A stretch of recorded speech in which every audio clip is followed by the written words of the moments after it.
दोस्तों, क्या आपका घर भी स्टिल +4 फ्लोर में है? क्या आपने सोचा है कि जिस बिल्डिंग में आप रह रहे हैं वही आपके लिए खतरा बन सकती है? क्या हरियाणा में तेजी से बन रहे ये 4 फ्लोर वाले मकान अब गिर सकते हैं?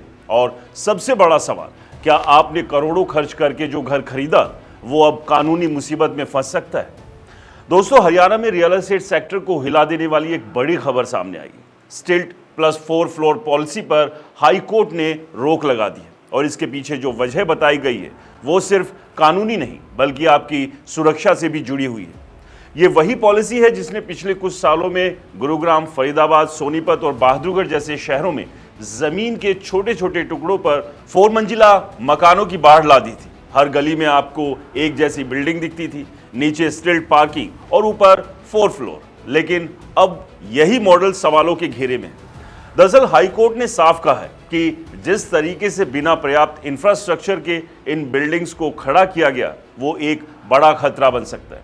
सोचिए, जिस कॉलोनी में पहले 2 मंजिला मकान होते थे वहां अचानक 4-4 फ्लोर के घर बन गए। पहले जहां 5 से 6 परिवार रहते थे अब उसी जगह 20 से 25 परिवार रहने लगे। लेकिन क्या सड़कें बढ़ी? क्या सिविल सिस्टम अपग्रेड हुआ? क्या पानी की सप्लाई बढ़ी? जवाब है नहीं। यही सबसे बड़ा संकट है। शहरों की प्लानिंग 20 साल पुरानी है लेकिन जनसंख्या और बिल्डिंग की डेंसिटी अचानक कई गुना बढ़ गई। इसका सीधा असर ट्रैफिक, पार्किंग, सीवरेज और बिजली पर पड़ा।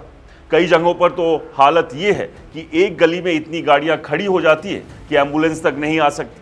अगर किसी दिन आग लग जाए तो फायर ब्रिगेड की गाड़ी अंदर घुस नहीं पाएगी। दोस्तों, हाईकोर्ट ने इसी खतरे को गंभीरता से लिया और कहा कि ये सिर्फ नियमों का उल्लंघन नहीं बल्कि लोगों की जान के साथ खिलवाड़ है। कोर्ट ने यह भी सवाल उठाया कि क्या सरकार ने इन बिल्डिंग्स को मंजूरी देने से पहले ग्राउंड रियलिटी को देखा था? क्या कोई सेफ्टी ऑडिट हुआ था या फिर सिर्फ रेवेन्यू और डेवलपमेंट के नाम पर आंख बंद करके परमिशन दे दी गई थी?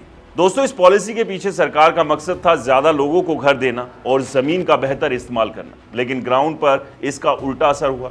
बिल्डर्स और प्रॉपर्टी डीलर्स ने इसका जमकर फायदा उठाया और छोटे प्लॉट्स को खरीदकर 4 फ्लोर खड़े कर दिए गए और हर फ्लोर को अलग अलग बेच दिया गया।